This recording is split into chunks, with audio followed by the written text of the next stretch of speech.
জনগণের বিরুদ্ধে শেখ হাসিনার সশস্ত্র যুদ্ধ এবং সর্বশেষ জানাবো শিক্ষার্থীদের আন্দোলনে যুক্তরাষ্ট্রের সমর্থন। এখন কি বলবেন শেখ হাসিনা? এতক্ষণ শুনছিলেন সংবাদ শিরোনাম, এবার বিস্তারিত। জনগণের বিরুদ্ধে শেখ হাসিনার সশস্ত্র যুদ্ধ। কয়েক সপ্তাহ ধরে বাংলাদেশে চলছে দক্ষিণ এশিয়ার ইতিহাসের সর্ববৃহৎ শান্তিপূর্ণ ছাত্র আন্দোলন। এখন এটি পরিণত হয়েছে সরকার বিরোধী গণ আন্দোলনে। সে আন্দোলন থামাতে শেখ হাসিনা ছাত্র ও জনতার বিরুদ্ধে সশস্ত্র যুদ্ধ শুরু করেছে। এখন এটি নিরেট গণহত্যায় রূপ নিয়েছে। হাসিনার অপরাধ, অগণিত নিরপরাধ মানুষকে ঠান্ডা মাথায় হত্যা, এটি তো আন্তর্জাতিক আইনে যুদ্ধাপরাধ। হাসিনা রণাঙ্গনে নামিয়েছে police, BGB, rapid action battalion এবং সেনাবাহিনীকে। সে সাথে নামিয়েছে নিজ দলের গুন্ডা বাহিনীকেও। হাসিনার পরিচালিত এ যুদ্ধের উত্তাপ বোঝা যায় আকাশে হেলিকপ্টার থেকে গোলা বর্ষণ এবং রাস্তায় অসংখ্য ট্যাঙ্ক, সাঁজোয়া গাড়ি, বন্দুকধারী সৈনিকদের টহল থেকে। ঢাকার রাস্তায় এত ট্যাঙ্ক, এত সাঁজোয়া গাড়ি, এত বন্দুকধারী সৈনিকদের টহল কোনো কালেই দেখা যায়নি, এমনকি ৭১-এর যুদ্ধকালেও নয়। ৭১-এ পাক বাহিনীর সৈন্য সংখ্যা ছিল মাত্র ৪৫,০০০। হাসিনার নামানো সৈন্যের সংখ্যা লক্ষাধিক। ফলে এত অল্প সময়ে এত রক্ত কখনো ঝরেনি। সকল সভ্য দেশে যুদ্ধ হয় সীমান্তের ওপারে শত্রু শক্তির বিরুদ্ধে, কিন্তু বাংলাদেশের যুদ্ধ হচ্ছে দেশের অভ্যন্তরে জনগণের বিরুদ্ধে। যুদ্ধের তীব্রতা বোঝা যায় রক্তাক্ত রাজপথ, অসংখ্য লাশ থেকে পচা দুর্গন্ধ এবং দেশের হাসপাতালগুলিতে হতাহত মানুষের প্রচণ্ড ভিড় দেখে। নিরস্ত্র জনগণের বিরুদ্ধে পরিচালিত এ যুদ্ধে যেমন শত শত নিরীহ মানুষকে হত্যা করা হয়েছে, তেমনি হাজার হাজার মানুষকে অন্ধ ও পঙ্গু করা হয়েছে। অন্ধ করা হয়েছে রাবার বুলেট চোখে মেরে, যেমন ভারত করে থাকে কাশ্মীরে। আহত এসব ছাত্রছাত্রী ও নারী পুরুষগণ আর কখনোই সুস্থ ও স্বাভাবিক জীবন ফিরে পাবে না। আমৃত্যু বাঁচতে হবে ব্যথা, পঙ্গুত্ব ও যুদ্ধের ক্ষত নিয়ে। বাংলাদেশের নিরস্ত্র ছাত্র জনতার বিরুদ্ধে এগুলি হলো গুরুতর যুদ্ধাপরাধ। ঘৃণ্য যুদ্ধাপরাধী যেমন শেখ হাসিনা, তেমনি সশস্ত্র বাহিনী, বিজিবি, পুলিশ ও র্যাপিড অ্যাকশন ব্যাটালিয়নের অফিসার ও সিপাহীগণ। শেখ হাসিনা অসংখ্য অপরাধের আসামি। তার পুরো রাজনীতি হলো অপরাধের রাজনীতি। তার পরিচয়টি হলো সে একজন নৃশংস খুনি, ভোট ডাকাত, ফ্যাসিস্ট, মিথ্যুক, প্রতারক, দুর্বৃত্তের চক্রের প্রতিপালক এবং আগ্রাসী ভারতের পদলেহী গোলাম। তার হুকুমে ইতোমধ্যেই হত্যা করা হয়েছে শত শত নিরীহ বাংলাদেশিকে। বিক্ষিপ্ত লাশ পড়ে থাকতে দেখা যাচ্ছে ঢাকার রাজপথে। তবে নিহতদের সঠিক তথ্য সরকার দিচ্ছে না। অনেকে বলছেন নিহতদের সংখ্যা ২০০০-এর বেশি। সমস্যা হলো সরকারি বাহিনী হত্যা করলেও নিজেরা কখনো নিহতদের হিসাব রাখে না, কারণ নিহতদের পরিসংখ্যানকে তারা নিজেদের জন্য বিপদ মনে করে। সেটিকে তারা নিজেদের অপরাধের বিরুদ্ধে সাক্ষী মনে করে, তাই খুনিরা পরিকল্পিতভাবে সেগুলি বিলুপ্ত করে। অভিযোগ উঠেছে সশস্ত্র বাহিনী অনেক লাশ গায়েব করেছে। বহু লাশ তারা ডোবায় বা জলাভূমিতে ফেলেছে। নিহতদের সংখ্যা কম করে দেখাতে তারা হাসপাতাল থেকে নিহতদের তালিকা গায়েব করেছে। অপরাধী হাসিনার সরকার লাশ গায়েবের একই কৌশল অবলম্বন করেছিল ২০১৩ সালে ৫ মে শাপলা চত্বরের গণহত্যার পর। একজন খুনিকে ক্ষমতায় রাখাই অপরাধ। মহল্লায় বাঘ, ভালুক ও নেকড়ের ন্যায় হিংস্র পশু ঢুকলে সে পশুকে বধ করাই সে সময়ের সবচেয়ে বড় দায়িত্ব। তেমনি রাষ্ট্রের শাসন ক্ষমতা কোনো নৃশংস খুনির হাতে অধিকৃত হলে সে সময়ের সবচেয়ে গুরুত্বপূর্ণ কাজ হয় সেই খুনিকে উৎখাত করা। সেটি প্রতিটি ব্যক্তির ইমানি দায়িত্ব, নইলে গাদ্দারি হয় ইমানি দায়িত্বের সাথে। এবং অপরাধ হলো সে আন্দোলনকে মাঝপথে থামিয়ে দেয়া। বিষাক্ত সাপকে আধ মরা করে ছেড়ে দেয়া যায় না, সেটিকে পুরা মারতে হয়, নইলে সে সাপের ছোবলে মারা যেতে হয়। তেমনি কোনো জালেম সরকারকে আহত করার পর আর ক্ষমতায় রাখা যায় না। তারা ক্ষমতায় টিকে থাকলে আরও নৃশংস হয় এবং আরও রক্তাক্ত গণহত্যা ঘটায়। তাতে ব্যাহত হয় সভ্য সমাজ ও সভ্য রাষ্ট্র নির্মাণের কাজ। দেশ তখন নিচে নামতে থাকে এবং বসবাসের অযোগ্য হয়। ইসলামে জালেম শাসকের বিরুদ্ধে যুদ্ধের আলাদা মর্যাদা রয়েছে।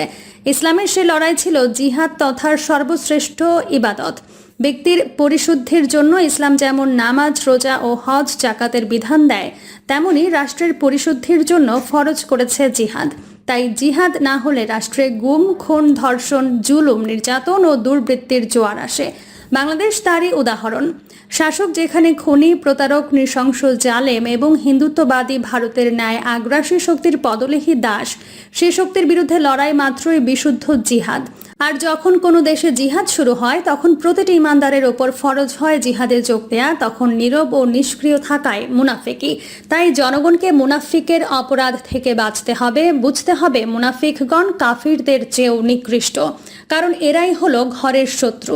তাদের অপরাধ, তারা ভিতরে থেকে শত্রুকে বিজয়ী করে। বাংলাদেশে এদের সংখ্যাটি কত সেটা একমাত্র রাব্বুল আলামিন জানেন। নির্বাচনের মাধ্যমে অনাস্থা জানানোর পথ ফ্যাসিস্ট হাসিনা ক্ষমতায় এসে নির্বাচনের পথই বন্ধ করে দিয়েছে। বন্ধ করেছিল তার স্বৈরাচারী পিতা মুজিবও। বিগত 15 বছরে হাসিনা কোনো নির্বাচনে সুষ্ঠুভাবে হতে দেয়নি, প্রতিবারই জনগণের ভোটের ওপর ডাকাতি করেছে। এবার লক্ষ লক্ষ মানুষ রাস্তায় নেমে হাসিনার বিরুদ্ধে অনাস্থা জানিয়ে দিয়েছে। যে কোনো সভ্য দেশে এরূপ অবস্থায় সরকারের পতন ঘটে। এই পথেই পতন ঘটেছিল স্বৈরাচারী আইয়ুব ও স্বৈরাচারী এরশাদের। কিন্তু যুদ্ধাপরাধী হাসিনা নিরস্ত্র জনতার দাবির মুখে ক্ষমতা ছাড়তে রাজি নয়। সে চায় অস্ত্রের জোরে ক্ষমতায় থাকতে। সে বেছে নিয়েছে জনগণের বিরুদ্ধে রক্তাক্ত যুদ্ধের পথ। সে নির্ভর করছে দেশের সশস্ত্র বাহিনীগুলোর ওপর। সেরূপ এক অপরাধী মানসিকতা নিয়ে শেখ হাসিনা দেশের সেনাবাহিনী, বিজিবি ও পুলিশ পরিণত হয়েছে তার ব্যক্তিগত চৌকিদার বাহিনীতে। হাসিনার মতো এমন নৃশংস অপরাধীকে ক্ষমতায় রেখে তার শাসন মেনে নেয়াই হবে 17 কোটি বাংলাদেশের সবচেয়ে বড় নৈতিক অপরাধ। ইসলামে অপরাধ করাই শুধু অপরাধ নয়, অপরাধীকে মেনে নেওয়াও গুরুতর অপরাধ। মহান আল্লাহ তাআলা জালেমের অপরাধী দেখেন না, দেখেন জনগণের অপরাধও। সে অপরাধের জন্য আল্লাহ তাআলা আখিরাতে আজকের নীরব ও নিষ্ক্রিয়দের আসামির কাঠ করায় দাঁড় করবেন। কারণ মহান আল্লাহ তাআলা শুধু যুগের ফিরাউন নমরুদকে শাস্তি দেন না, শাস্তি দেন তাদেরও যারা তাদের শাসনকে মেনে নেয়। সভ্য মানুষদের লড়াই শুধু নিজেদের ন্যায্য অধিকার আদায় নয়, বরং লড়াইয়ের লক্ষ্য অপরাধীদের আদালতে তোলা এবং শাস্তি দেয়া। সে কাজটি না হলে লড়াই ব্যর্থ হয় এবং বিজয়ী হয় অপরাধীরা। তাই জরুরি হলো বিশেষ আদালত গড়ে হাসিনা ও তার সহচর যুদ্ধাপরাধীদের বিচার করা, তাকে আন্তর্জাতিক আদালতে তোলা। কোনো সভ্য দেশে খুনিকে স্বাধীন এবং স্বাভাবিক জীবনযাপনের অধিকার দেয়া হয় না। রাষ্ট্রের কোনো দায়িত্বপূর্ণ পদে তাকে বহাল রাখার প্রশ্নই ওঠে না। মানব হত্যার অপরাধে তাকে মৃত্যুদণ্ডের শাস্তি পেতে হবে। যেসব দেশে মৃত্যুদণ্ড রহিত সেসব দেশে আজীবন কারাদণ্ড ভোগ করতে হবে। হাসিনার শত শত নিরীহ মানুষের খুনের আসামি, সেগুলি ছিল ঠান্ডা মাথার খুন। যাদেরকে খুন করা হয়েছে তারা সশস্ত্র ছিল না এবং কাউকে খুন করা তাদের উদ্দেশ্য ছিল না। এরূপ নিরস্ত্র ও নিরীহ মানুষদের গুলি করে হত্যা করাই হলো ঠান্ডা মাথায় খুন করা। ফলে হাসিনা এখানে হাজারো খুনের হুকুমের আসামি। সেনাবাহিনী, পুলিশ, বিজেপি ও র্যাবের সদস্যরা নিজেদের স্বার্থ উদ্ধারে কাউকে খুনি করেনি। তারা খুন করেছে হাসিনার হুকুমে এবং খুনি হাসিনাকে ক্ষমতায় রাখতে। ফলে পুরো অপরাধ গিয়ে পড়ে হাসিনার ঘাড়েও। তবে শুধু হাসিনাকে শাস্তি দিলে দায়িত্ব শেষ হবে না, বিচার করতে হবে এবং বিচারে অবশ্যই শাস্তি হতে হবে পুলিশ, র্যাব এবং সামরিক বাহিনীর সেই সব অফিসারদেরও যারা ঠান্ডা মাথায় এই খুনের সাথে জড়িত। ছাত্র জনতার আন্দোলনের উদ্দেশ্য তাই শুধু নিজেদের দাবি আদায় হলে হবে না, সেটিকে হতে হবে অপরাধীদের শাস্তিকে নিশ্চিত করাও। সভ্য দেশের এটি রীতি। অপরাধীকে বিচারের বাইরে রাখাই আরেক অবিচার।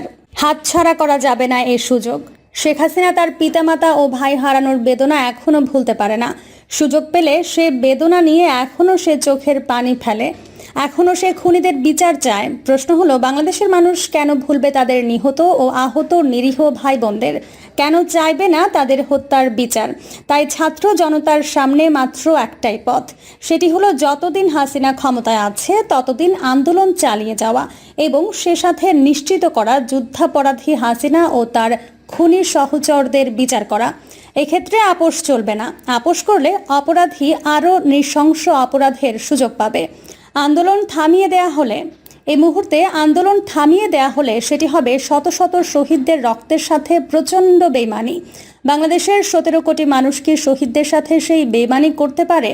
পরিতাপের বিষয় হলো এরূপ বেইমানি অতীতে বহুবার হয়েছে, তাই শাপলা চত্বরের গণহত্যার বিচার হয়নি। মাওলানা দেলাওয়ার হোসেন সাইদির বিচারকে ঘিরে যে শতাধিক মানুষকে হত্যা করা হলো সেই গণহত্যারও বিচার হয়নি। ভারতীয় প্রধানমন্ত্রী নরেন্দ্র মোদীর বাংলাদেশ সফরের বিরুদ্ধে প্রতিবাদ করায় যেভাবে গণহত্যা চালানো হলো, সে অপরাধেরও বিচার হয়নি। শেখ হাসিনা 600-র বেশি মানুষকে গুম করেছে এবং বহু হাজার মানুষকে বিচার বহির্ভূত হত্যা করেছে। প্রিয় দর্শক, এই ছিল এখনকার সর্বশেষ সংবাদ। আপডেট সব সংবাদ পেতে চ্যানেলটি সাবস্ক্রাইব করে বেল আইকনটি ক্লিক করে রাখুন।